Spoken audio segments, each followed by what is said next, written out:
So, this is lecture number 29 of the Smart and Microsystems course. So, here we will be talking about the second part of the finite element formulation, which is an extension of what we did in the lecture number 28. Here basically we are going to deal with those kind of elements which are curved in shape, which are necessary for various applications. So, today we will see how we can formulate the elements with curved boundaries, and in addition we will also solve some numerical examples to see how this method works.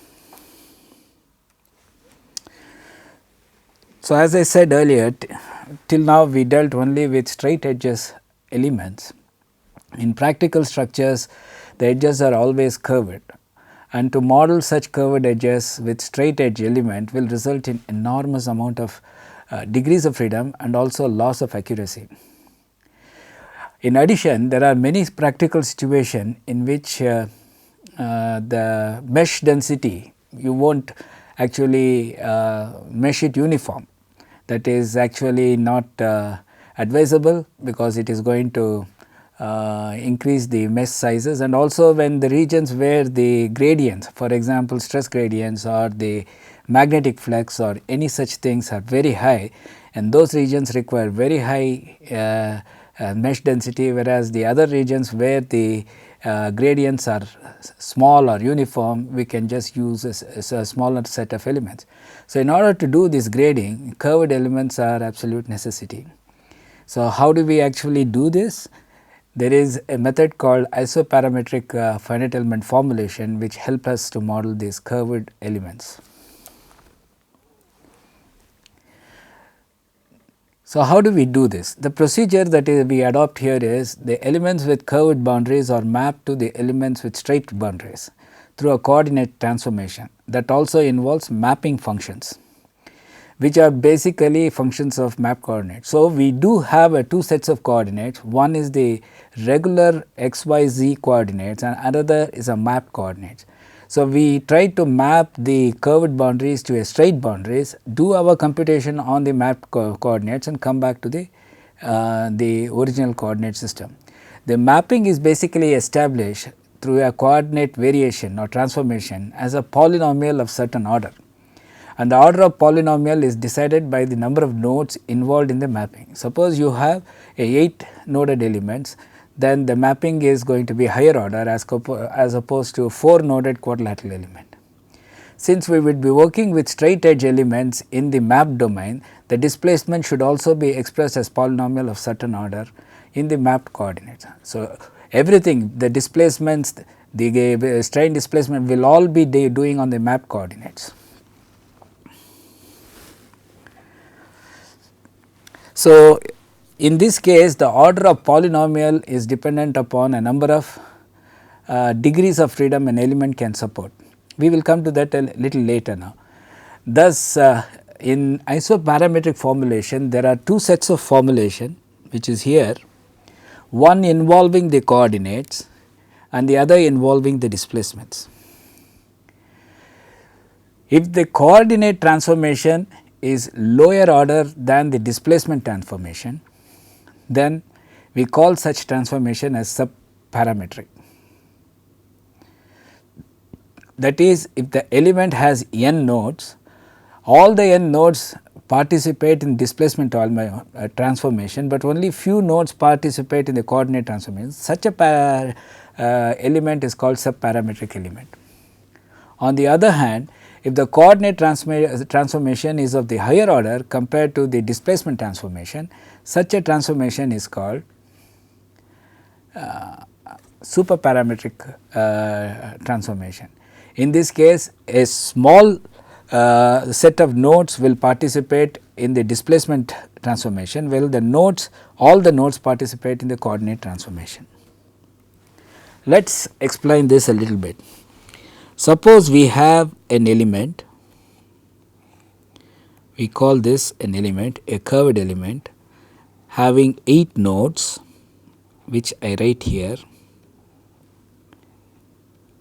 We map this onto a straight edge element which is a perfect square. So, this would be in basically in x y coordinate system, whereas this would be in psi eta coordinate system. This is basically transformed to -1, this is 1 minus 1, 1 1, then this will be -1 1. And suppose, so we said that if you go back here, we said that if the coordinate transformation is lower compared to the displacement transformation, that is, in the transformed we again have 8 nodes, it can be 8 nodes,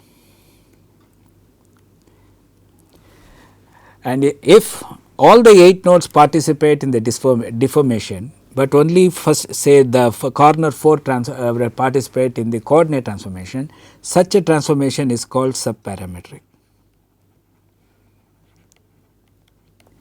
On the other hand, if there are only 4 nodes that are participating in deformation or the displacement transformation, whereas all the 8 nodes participate in the coordinate transformation, such a transformation is called superparametric.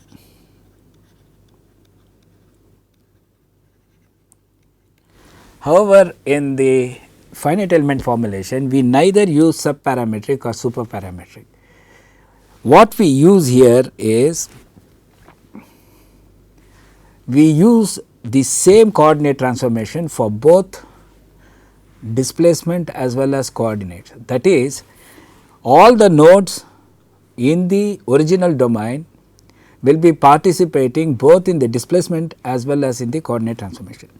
Because the order of polynomial, so hence the order of polynomial for transformation for both displacement as well as in the coordinate will be same, and hence it is called isoparametric formulation or transformation. So, this is precisely what is shown here. You have the original domain in x, y, z, and you have a map domain in psi and eta, and each one of them will participate both in the, there is a one-to-one correspondence between the nodes in the xy domain to the nodes in the psi eta domain as the isoparametric domain or the transform domain, and the coordinates of x y will participate into xi and eta, all the nodes, and so is the displacement. Let us now think about how we can actually formulate the isoparametric element. To demonstrate it, let us take the simplest example, that is a rod element. We had in the last lecture derived the stiffness matrix for the rod element. Now, we will do the same using the isoparametric transformation. So, the figure here shows a rod element which can have only 2 degrees of freedom, that is, you have u1 and u2, and the left figure is the domain in the x direction, and the right will be in the xi direction, which is isoparametric coordinate. Isoparametric coordinate will also always have the origin exactly at the center. So, this is of unit 2, xi equal to -1 correspond to left node, xi equal to +1 will correspond to the right node. Now, we will now start the formulation by again assuming a displacement variation. Now, in the map coordinate, because we are not going to work on the left system here, which is the xy system, we are going to work on the right system, which is the xi system. So, we need to assume our displacement variation on the xi system. So, the xi system u of xi will be a naught plus a1 xi, because we have 2 nodes. So, corresponding to that we need to have 2 constants in the governing in the assumed variation, and a naught and a1 are the constants. So, as we did for the regular finite element, now we are going to substitute at u at xi equal to -1 it is u1 and u at xi equal to 1 is u2. Now, relate the coefficients, find the coefficients, exactly the procedure which we followed to construct the shape functions in our previous lecture. So, in doing so, we can write u of xi is ni into ui, where ni, which is a function of the xi, which is the map coordinate, is 1 minus xi by 2 into u1 and 1 plus xi by 2 into u2. So, when we put this, so this becomes my shape functions matrix, which is n1, this is n1 and this is n2.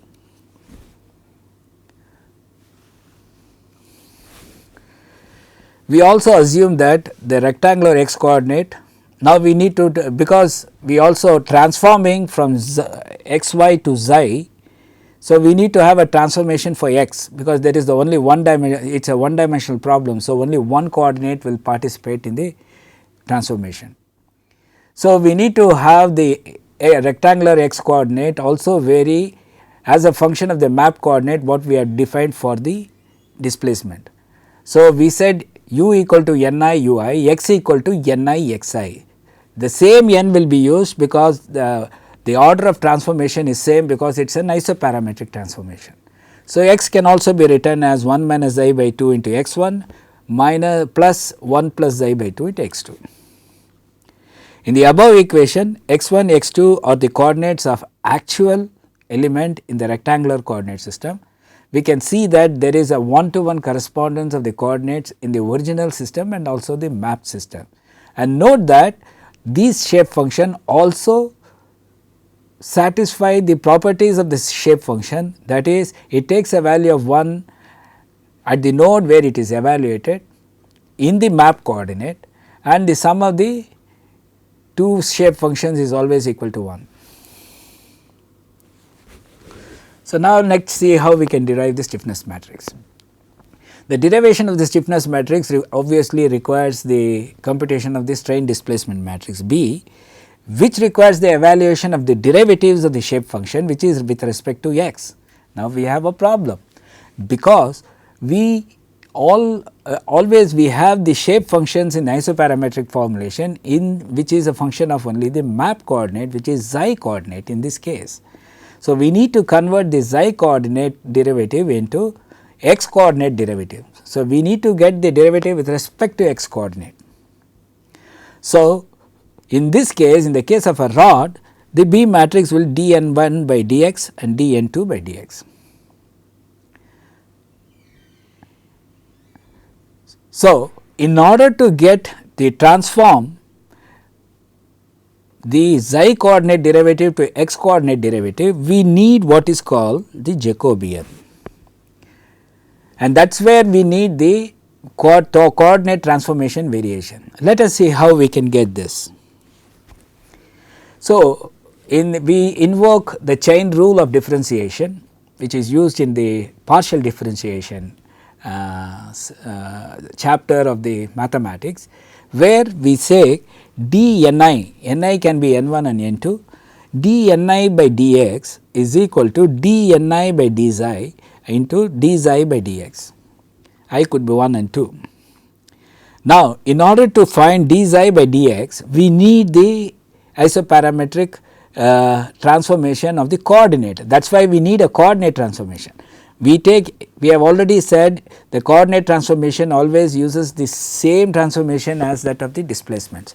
So, we have x is equal to 1 minus xi by 2 into x1 plus 1 plus xi by 2 into x2. So, we take a derivative dx by dxi, which is basically x2 minus x1 by 2, and the x2 minus x1 is basically the length of the element L by 2, which we designated by j, which is we call this as a Jacobian. So, we get dxi by dx is equal to 2 by L or 2 by j, and from this we can easily say dx equal to convert our integration, we also have the integration with respect to x. So, we convert the x to xi by multiplying with the Jacobian j. So, now using the above equation in equation A, we can say dni by dx is equal to 1 by j into dni by dxi, which is equal to 2 by L. So, now we have the n matrix here. So, we have obtained d1 by dxi is minus half from here, and dN2 by d xi is half B is equal to dNi by dx. So, which is 1 by j of dN1 by d xi and 1 by j of dN2 by d xi, which is given by this. Now, we have all the quantities what we want in order to find out the stiffness matrix except one. Now, as in the case of beam, we need to find out this matrix C. The only predominant stress is axial stress and axial strain. So, axial strain is du by dx, on which we derive the strain displacement matrix. So, the matrix is replaced by a single quantity called E, which is the Young's modulus of the material. So, the stiffness matrix we know is this. So, now this is on the volume on the map domain, and the map domain we have a coordinate of -1 to +1. So, we say that it is, we can actually change this to 0 to L into B transpose E B into area of the cross section of a rod is same dA by dx, and this becomes -1 to +1 B transpose E A into B into dx is nothing but j times d xi. We have we derived this last. So, we need to integrate this. So, in doing so, we get the k, which is E A by L 1 minus 1 minus 1 1, which is same as what we derived in the previous lecture, lecture number 28. So, here are some observation we could see.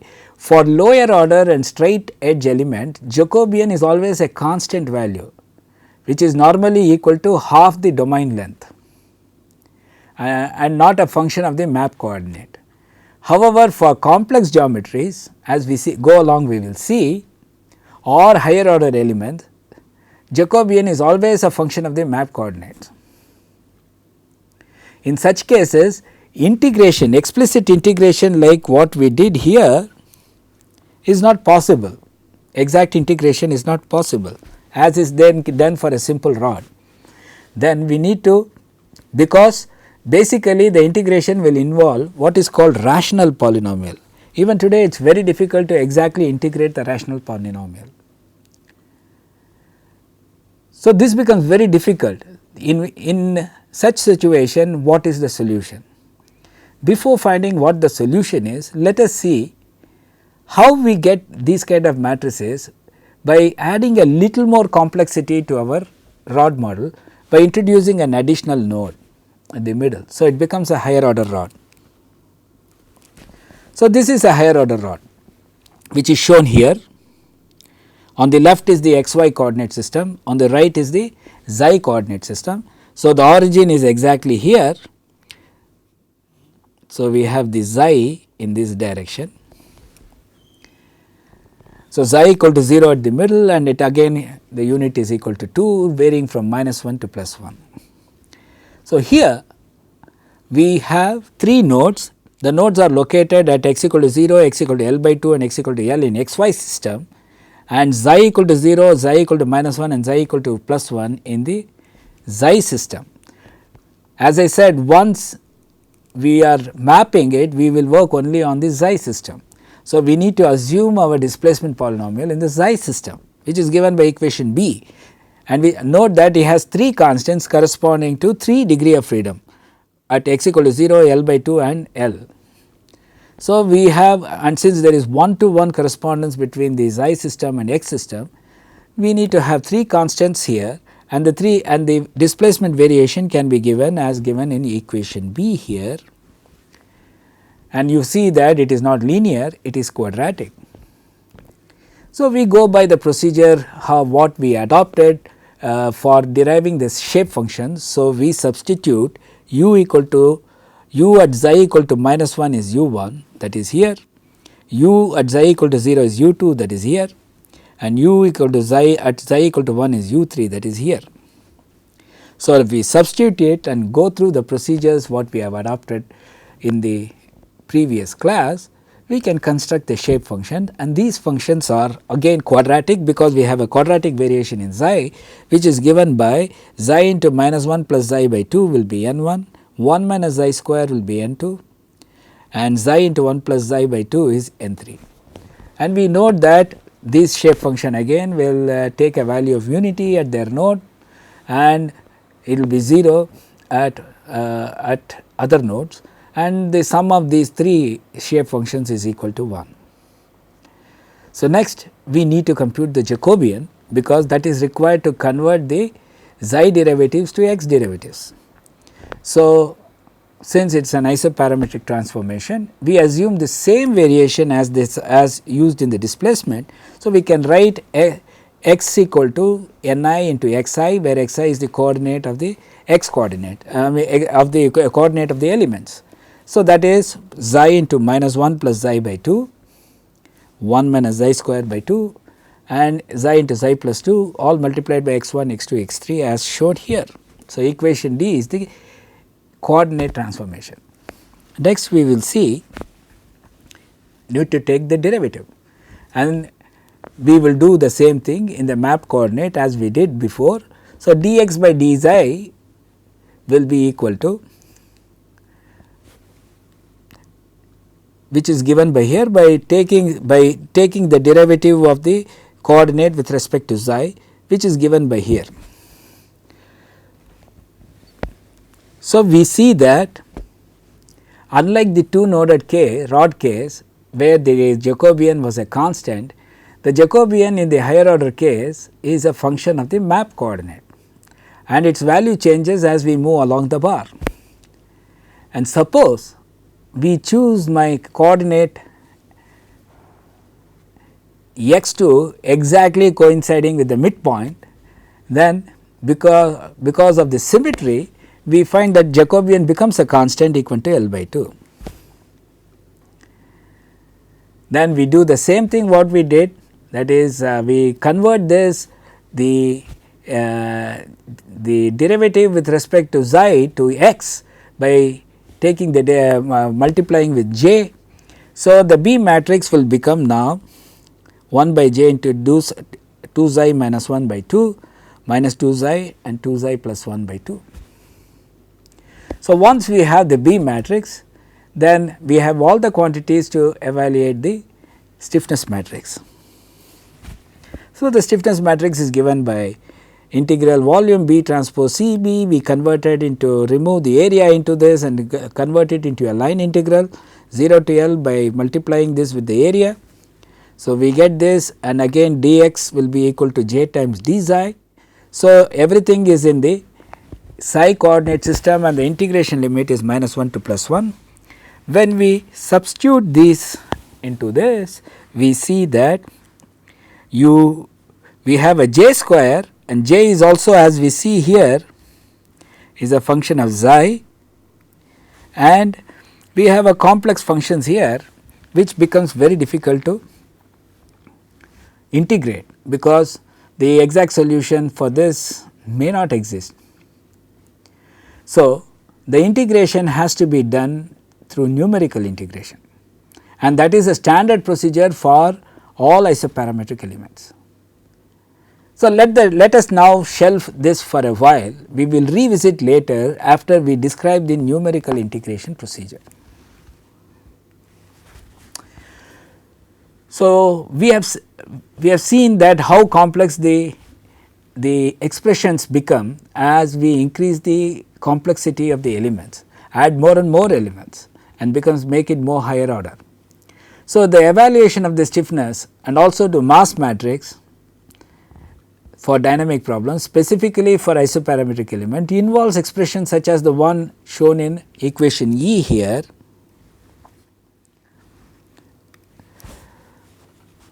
So, where the elements of the matrices are necessarily rational polynomials. The evaluation of these in closed form, as I said earlier, is very difficult. Although there are different numerical schemes are available, the one which is more popular among the finite element specialists or the people working with finite element is the Gauss quadrature method. It is ideally suited because for same reasons that it is a formula given where the integration limit is minus 1 to plus 1, which is the case with most of the finite element formulation, and it is also exact at certain points which has been theoretically proven. So, what is this numerical integral? Let us consider a simple integral of the f is equal to a naught plus a1 xi. So, if you want the exact integral I exact will be equal to, you have a naught xi plus a1 xi square by 2 evaluated between -1 to +1, which will be equal to 2 a naught. This is exact, we all know we can integrate it. Now, if we want to integrate this function numerically within the limits -1 to +1, how do we do this? What does this Gauss quadrature do? So, basically there are two ways to do it. Suppose we design a method where we evaluate at certain points and multiply with certain weights, can we get the exact answer? For example, here if we say that we evaluate the expression at the midpoint, the midpoint is 0, that is at xi equal to 0, and multiply the resulting with a weight factor 2, then we get the exact answer. And this is the philosophy, where y is at the midpoint, and where all the points where we need to evaluate this are those which are established after considerable mathematical rigor, people have established it. So, in generalized form of the numerical integration, especially with Gauss quadrature, is if you have an integral of this term. So, you multiply with a function f1 evaluated at xi 1, this is f2 is evaluated at xi 2 multiplied by w2, and if you have n points, you have n number of weights. So, this is the principle on which we work with the numerical integration for finite element, and see how best we can actually achieve this. So, hence to obtain an approximate value of the integral I, we evaluate the integral at several locations, multiply the resulting fi's with the appropriate weights wi and add them together. The points where the integrands are evaluated are called sampling points, and in Gauss quadrature these are the points of very high accuracy. People have actually proved that these are very accurate points and sometimes are referred to as Barlow points. So, these points are located symmetrically with respect to the center or on the map coordinate center of the interval, and symmetrically placed points have same weights. That is the beauty of the things. And for integration up to certain orders, people know exactly what are their locations and weights, and the number of points required to integrate the integrand exactly depends upon the degree of the highest polynomial involved in the expression. So, let us see, if p is the highest number of degree in the polynomial in the integrand, then the minimum number of points n required to integrate is exactly equal to n equal to p plus 1 divided by 2. This has been mathematically proven. So, we are not going to prove here, we will take it at the face value that this is true. Suppose we have the highest order of polynomial in the integrand is 2, that is p equal to 2. So, minimum number we need 2 point integration. So, if it is a 1 point integration, as I said, the location is exactly at the middle with a weight 2. If you want to have a 2 point integration, location is 0.57735, which is basically plus or minus 1 by root 3, and the weight is 1. So, if you want third order integration, this is what 1 is at the middle and 2 others are at the root of 0.6, and the weights are given here. So, like that people have derived where the locations are, where are these Barlow points, where the solutions are accurate, and we just use it, and the operations become very simple to actually integrate this. These are true if it is one dimensional structure. In the case of 2 dimensional elements, the stiffness and mass matrix involves the evaluation of a double integral of this form. So, we use 2 summation, one on xi and one on eta, and eventually this becomes in this form. Now, let us revisit our quadratic the stiffness matrix of a quadratic bar. We wrote this before and we said it is very complex and very difficult to integrate. Now let us examine this expression. We have j which is linear, j square is quadratic and this product is quadratic. So basically we have and this is multiplied again with the determinant of a Jacobian. So if you look at this, we need the order of the highest integrand is 2. So we need n equal to p plus 1 by 2 in 2-point integration. So the 2-point integration, the points where we need to sample or the sampling points where we need to integrate is plus or minus 1 by root 3 and the weight is given in this previous table which is given here. So the weights are given here, the weight is equal to 1 here. So when we do that and sum it up, we get a very simple matrix which is symmetric and this is the stiffness matrix of the higher order. So we see that the ones when the order of the polynomial increases because of the increased number of nodes, then the integration becomes complex, the element formulation becomes little complex and without numerical integration it is not possible to evaluate the stiffness matrix. Now let us see how we can actually do a more complex by formulating the 2D isoparametric finite element formulation. So you have a very arbitrary element which may be a quadrilateral. In this quadrilateral we have straight edges of arbitrary shape. So to handle this in the conventional method becomes extremely difficult. This is in the form of some kind of an arbitrary trapezium. So we map it to a completely a square of xi eta coordinates. So now we have the isoparametric coordinates both in the xi and eta. So each of this can support 2 degrees of freedom. So there are 8 degrees of freedom per element. So the resulting stiffness matrix would be 8 by 8. So now we will forget about the xy coordinate system. Since we have mapped it, we will work only on the mapped system. So we start with the assumed displacement field on the map system in the xi eta coordinate which is given by these equations here. So u of xi and eta is a naught plus a1 xi plus a2 eta plus a3 xi eta and b naught plus b1 xi b2 eta plus b3 xi eta. And you see that since there are 8 degrees of freedom, 4 on u and 4 on v, each of the u and v will have 4 constants and xi and eta, and it is a linear in both xi and eta. So this is the shape function matrix which can be arranged in this form where the u vector is u1 v1 u2 v2 etc. And if you go through the motion what we did for the rectangular element xy, exactly following the same procedure using the assumed polynomial here, we can write the n1 will be 1 minus I into 1 minus eta by 4, n2 is 1 plus I into 1 minus eta by 4, n3 is 1 plus I into 1 plus eta by 4 and n4 is 1 minus I into 1 plus eta by 4.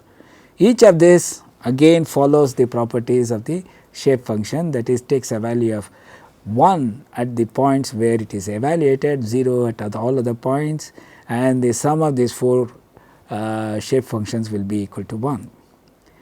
And now coming back to isoparametric formulation, we assume the same variation of displacement to the coordinates. So now we have 2 coordinates x and y. So here u and v is replaced by x and y, and u vector is replaced by x vector which contains the coordinates of the original element in the xy system.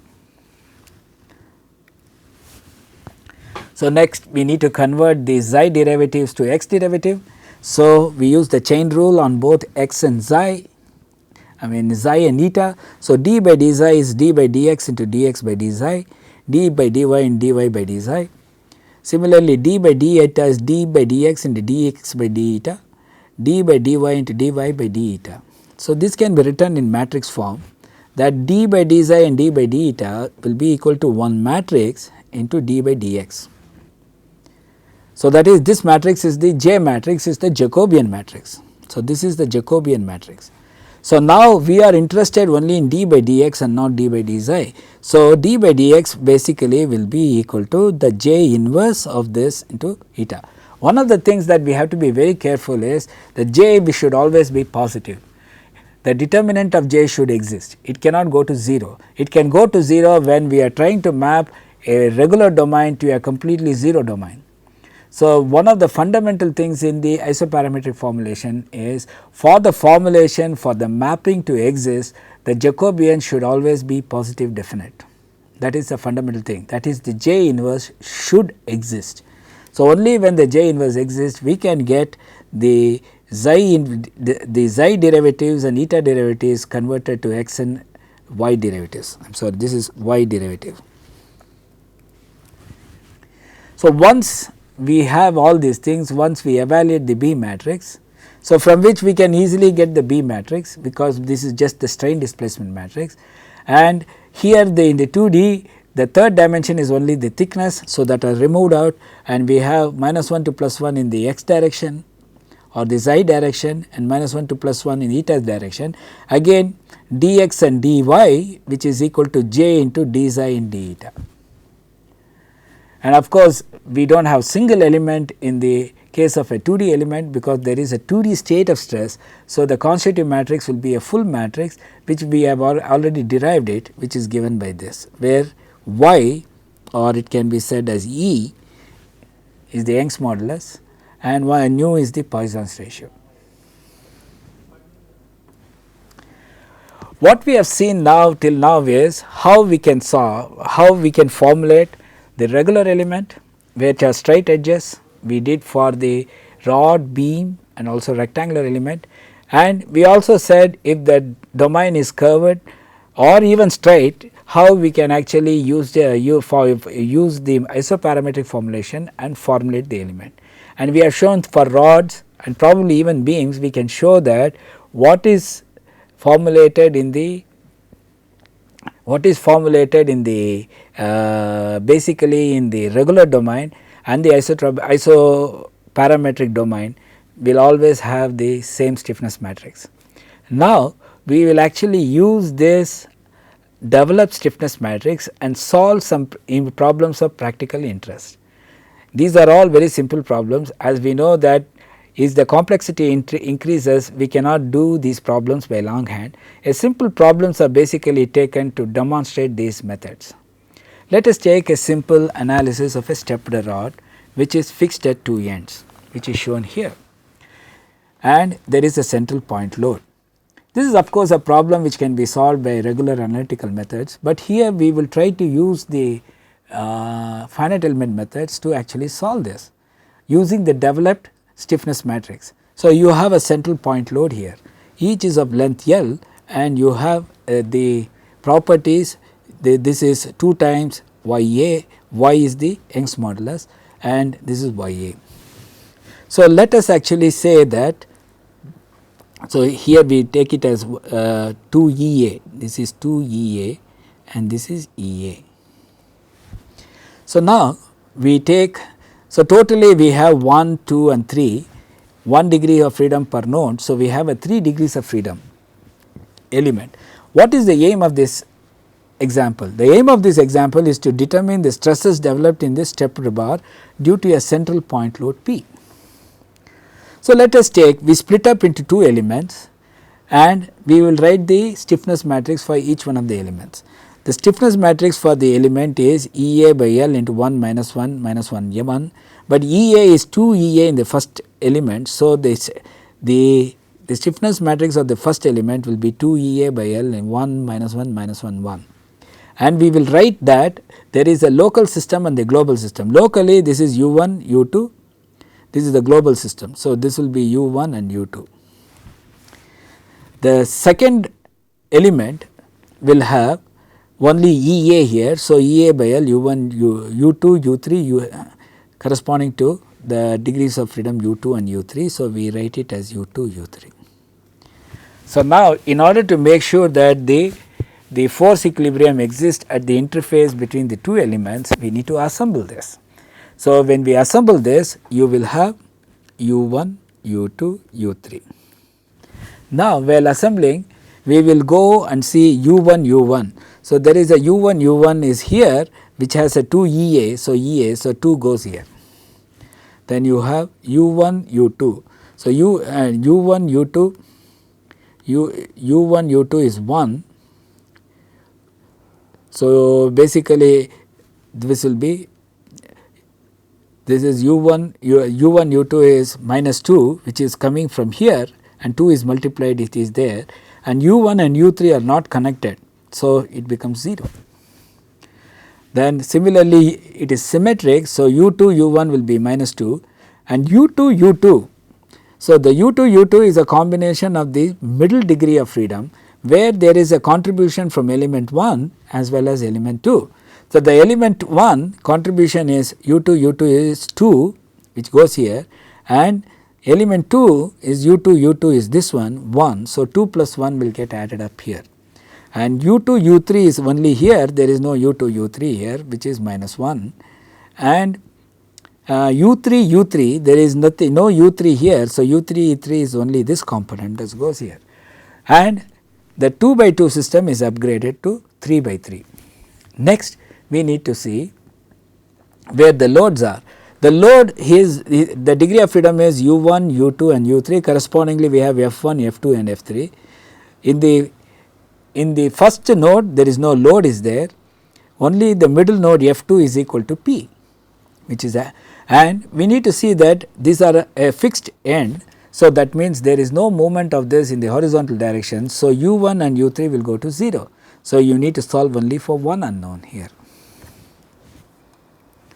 So, which is given here. So, we apply this boundary condition, and so as I said, so here because there is a constraint, we do not know what is the load here. So, we eliminate these 2 rows F1 and F3 where we have applied the boundary condition. Then we have only one equation, EA by L into 3 into U2 equal to P. So, U2 equal to PL by 3EA. So, because if there is a uniform segment, then it will be PL by EA. Now, we have a stepped rod. So, that will be PL by 3A. The stress in the element sigma is equal to Y or E, this is E into epsilon 1, which is E into B into U. So, B matrix was derived earlier, is used here. So, when we use this, this is what would be. So, by doing this, we can find the stress is given by P by 3A, and similarly we can find the stress in 2, and which is equal to minus P by 3A, because the stress state is constant in a rod. So, using a simple finite element method by using matrix approach, we were able to find the stress in the element without resorting to equations. So, it was purely used based on the stiffness matrix formulation. So, what are the observations we see here? In this case, the calculated stresses in elements 1 and 2 are exact within the linear theory of bar structure. Why? Because they assumed polynomial u equal to a0 plus a1x or a0 plus a1 xi exactly satisfies the governing bar equations. So, even by increasing the element, you will not help improving the results. Whatever the results you get with one element is the converged results. And if the bar is taper, if we take the average of the areas of the end bars, you will get very good results. We need to find the displacement first before we find the stresses later. So, stresses are always found by post processing the displacement. Let us take about the next example, which is a spring supported beam structure.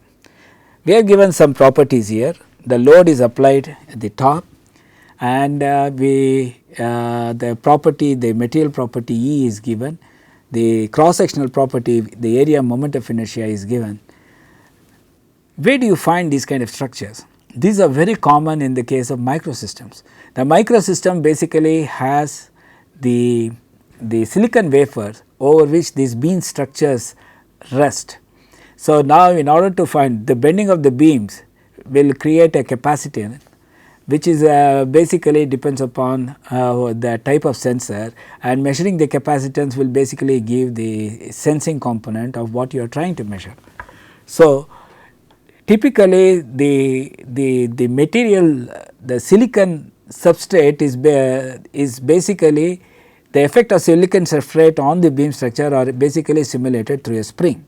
So, basically we can actually evaluate the spring stiffness by looking at the stiffness of the silicon substrate. So, this is a typical problem which can be used in in many of the MEM structures such as accelerometers. So, here there is a discontinuity here, and we are going to model this again with two elements. In the structural analysis term, this is an indeterminate beam, that is there are more number of equations than the number of statical equilibrium equations available, and hence this structure is a statically indeterminate structure. So, we take these two elements, model this structure with two elements, we derive the element stiffness, we have already derived the element stiffness, we take this element stiffness for a beam structure. Of course, the beam structure is the element stiffness is 4 by 4. So, it has more degrees of freedom, that is based on the transverse and the rotation. Then we assemble the stiffness, put the boundary condition, solve it and get all the post quantities what we want. So, as opposed to rods, beams can support 2 degrees of freedom as I said at each node, namely the transverse displacement and theta, which is basically equal to dw by dx. As I said earlier, the beam element based on this theta assumption is essentially a C1 continuous element. Next, we will model the spring first. What is the spring? What is the effect of the spring? So, basically spring is like a rod element, but the stiffness EA by L is replaced by K, and basically it has 4 elements. So, in addition to 2 beam elements, we have to have a rod type element here, which movement is only push and pull in this transverse direction. So, we model this, the element stiffness for a rod is EA by L 1 minus 1 minus 1 1. So, instead of EA by L we put the K there, and we can say the stiffness matrix for a spring element is K minus K minus K K, and this corresponds to W3 W4, and the W3 W4 is shown here. Okay. So, now as in the previous problem, we have to generate the stiffness matrix for each of this.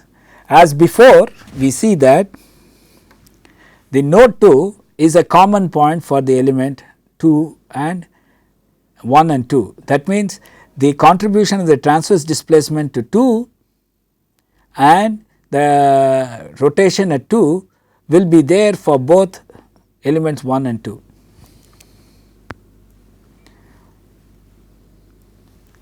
So, let us see.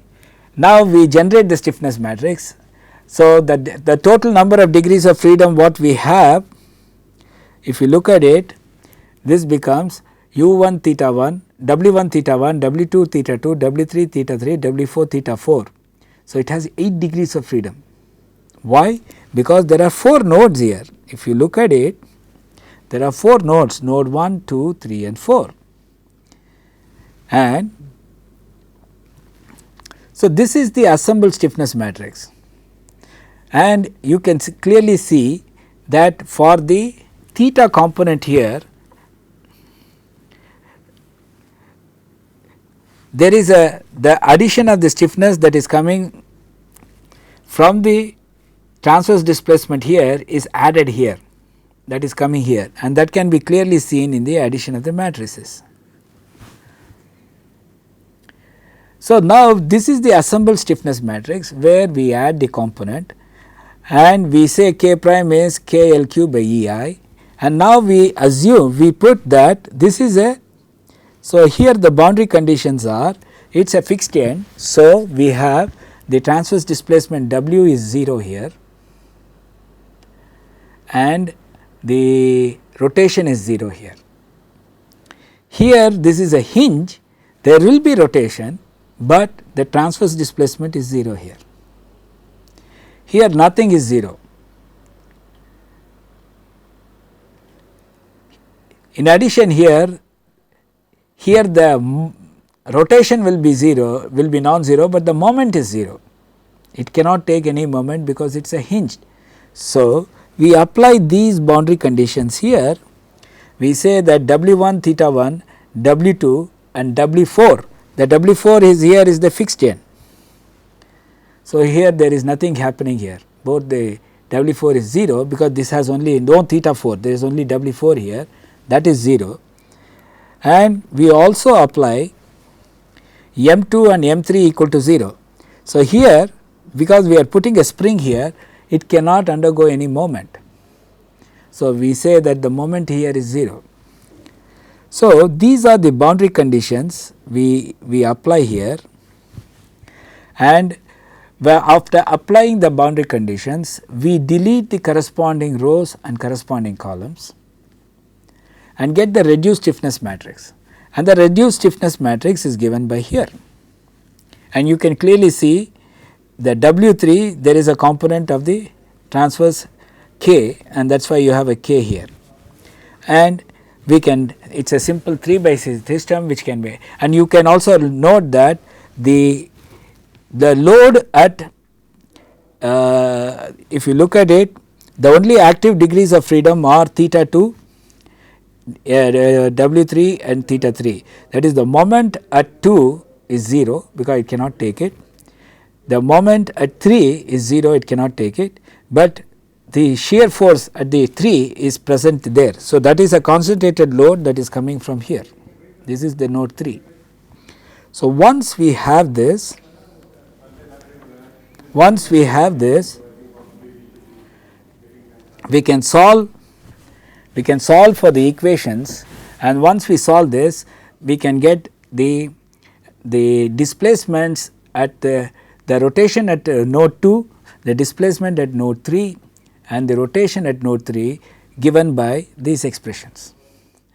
And one thing which we can clearly see that when k equal to 0, it acts like a fixed free cantilever beam because there is no restraint here. When k becomes infinite, it becomes like a fixity there. So, there is nothing to solve, theta 2, W3, theta 3 becomes 0. So, you can see the k is an intermediate kind of a support which can simulate many conditions depending upon what the value is. So, after solving this, we plug in those values which we gave at the starting of the problem, and we see that these are the displacements. So, once we get the displacement, we go to the elemental equations, and the elemental equations we substitute these equations.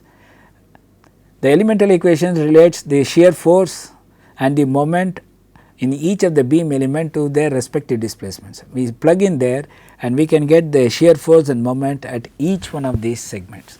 So, it is very elegantly a complicated problem such as this was solved using a simple finite element logic, finite element method using the developed stiffness matrix. So, now let us summarize what we have studied in this lecture. In this lecture, we covered the following topics. We said how the isoparametric formulation takes place, the need for it, what are its procedure, how do we formulate the elements for the simple rod, the higher order rod and the 2D 4 noded isoparametric element formulation, we saw that. We derived the procedure, we emphasized the need for the numerical integration, and we also showed how the numerical integration works, especially in the case of the higher order rod element, and showed that in conventional isoparametric formulation, especially using for the complex geometries which we will be dealing with in many real life problems, the formulation leads to highly rational polynomials for which exact integration is not possible. We showed that the Gauss integration is very useful. We also found how to do that, what are the integration points, and how to choose the order of integration and such other things. And finally, we also said that how to solve some numerical problems using finite elements, where we took a typically problems that are normally encountered in some of the microsystem analysis that one will be dealing with. Thank you.